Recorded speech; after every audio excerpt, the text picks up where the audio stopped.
पश्चाताप का अर्थ है जो आपने किया उसके लिए पछतावा।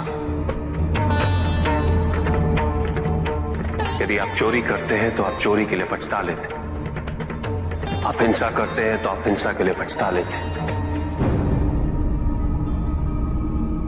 आपको दोष अपने दुष्कृत्य में अवश्य दिखता है, किंतु अपने आप में नहीं।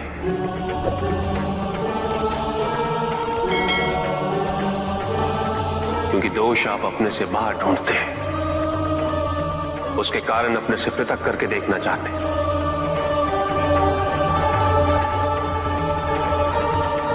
यदि आप ऐसा नहीं करेंगे तो अपने अहम को, अपने अहंकार को सुरक्षित कैसे रख पाएंगे? और इसके लिए सबसे सरल माध्यम बन जाता है पश्चाताप। तपस्या तो सभी करते हैं, किंतु केवल अपने स्वार्थ। कोई भी ईश्वर को प्राप्त करने के लिए तपस्या नहीं करता।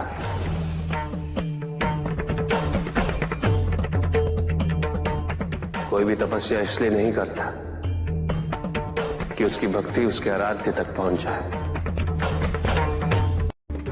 मृत्यु चाहते हो, मुक्ति चाहते हैं, किंतु मृत्यु से मुक्ति प्राप्त नहीं होती। ना ही मृत्यु जीवन का अंत होती।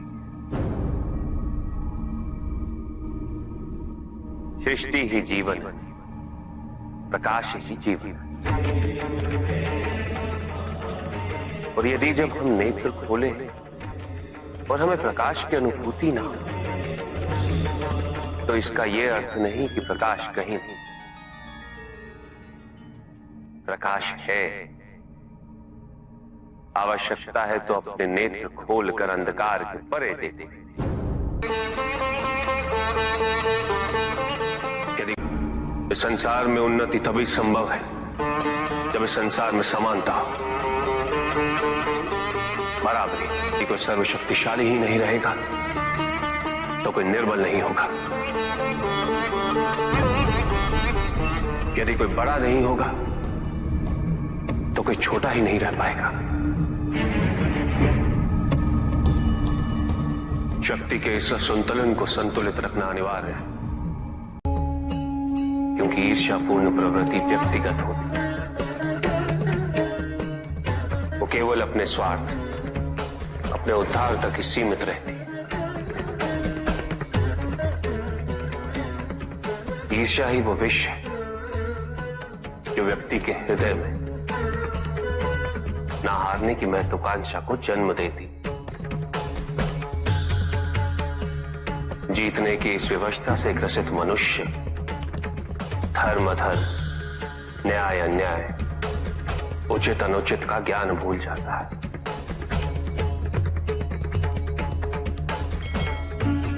संवेदना, करुणा भूल जाता है। उसे स्मरण रहता है तो केवल जीतना, भले ही वो छल कपट के माध्यम से ही क्यों ना हो। एक असुर था, एग्रिप। एक दिन वो ब्रह्मलोक गया।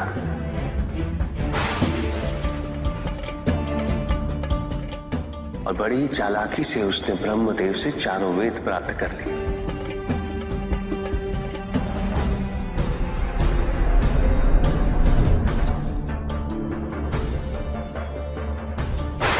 और जाके समुद्र में छुप गया, क्योंकि सारा ज्ञान वेदों में निहित है।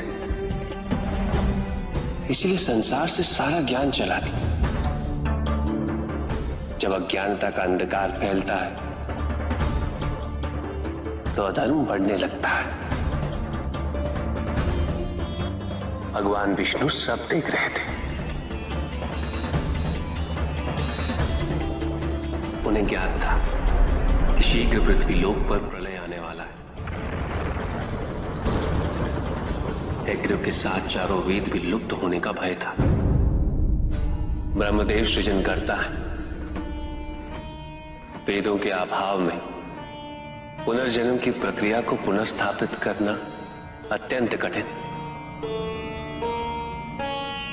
इसीलिए हैग्रीव से उन वेदों को पुनः प्राप्त करना अनिवार्य था। तो भगवान विष्णु ने क्या किया? भगवान विष्णु ने एक मत्स्य रूप धारण किया। वो एक मछली बने और नदी में उतरे। राजा सत्यव्रत स्नान कर रहे थे। एक छोटी सी मछली उनके हाथ में आ गई। इतनी छोटी मछली? भगवान विष्णु? हाँ, राजा सत्यव्रत उस मछली को जल में छोड़ने जा ही रहे थे कि उस मछली ने बड़ी मछलियों का भय जताते हुए उनसे विनती की। उनसे कहा कि वो उसे अपने साथ ले चले। राजा सत्यव्रत अत्यंत दयालु थे। मछली को अपने कमंडल में शरण दे दी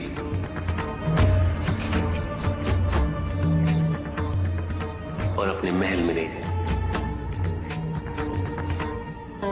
किंतु रात भर में मछली इतनी बड़ी हो गई कि कमंडल में रह पाना उसके लिए संभव ही नहीं था।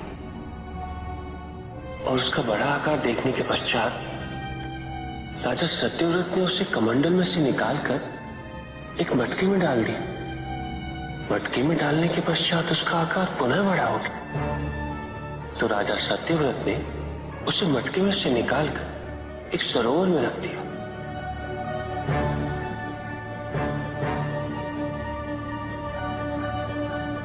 किंतु उस एक ही रात में सरोवर में रखने के पश्चात भी उसका आकार इतना बड़ा हो गया कि उसे नदी में रखना पड़ा। किंतु नदी में रखने के पश्चात भी उसका आकार पुनः बड़ा हो और इतना बड़ा हो गया कि यदि उसे महासागर में नहीं रखा जाता तो उसकी मृत्यु निश्चित थी। राजा सत्यव्रत उसे महासागर की ओर ले गए।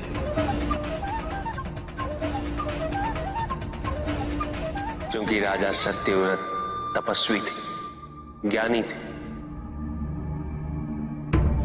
उन्हें आभास हुआ कि ये कोई साधारण मछली नहीं, ये स्वयं साक्षात भगवान विष्णु ही है। भगवान विष्णु राजा सत्यव्रत की उदारता से अत्यंत प्रसन्न थे। इसीलिए उन्होंने राजा सत्यव्रत को मत्स्य रूप धारण करने का कारण बताया। साथ ही उन्होंने सत्यव्रत से कहा कि आज से 7वें दिन प्रलय आएगा, समस्त पृथ्वी जल में समा जाएगी। किंतु आप सप्त ऋषियों के साथ साथ अनाज, वनस्पति व अशुद्धों की प्रत्येक प्रजाति के बीज और प्रत्येक पशु का एक एक जोड़ा लेकर एक विशाल नौका में सवार होकर मेरी प्रतीक्षा कीजिएगा। केवल एक ही स्थान ऐसा होगा जिसकी ऊंचाइयों को जल छू नहीं पाएगा। मैं लौटूंगा और आपको वहां लेके चलूंगा। ऐसा कौन सा स्थान था? हिमालय पर, अर्थात तुम्हारी माता के पिता हिमावत। फिर क्या हुआ? ऐसा कह के भगवान विष्णु समुद्र में चले गए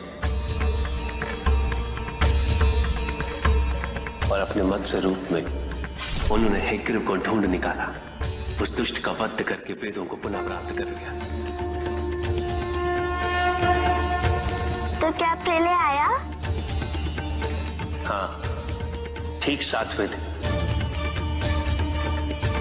किंतु भगवान विष्णु के आदेश अनुसार राजा सत्यव्रत एक विशाल नौका में उनकी प्रतीक्षा कर रहे थे।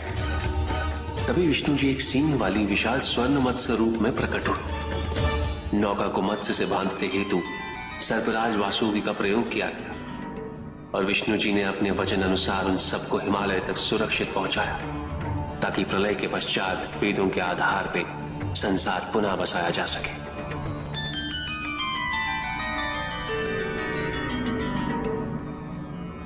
राजा सत्यव्रत मनु कहलाए। मनु अर्थात मानव जाति के प्रजनक। इसी प्रकार भगवान विष्णु ने न केवल वेदों को पुनः प्राप्त कर, अपितु समस्त संसार का कल्याण भी। अर्थात भगवान हर संकट में अपने भक्तों की सहायता अवश्य करते हैं।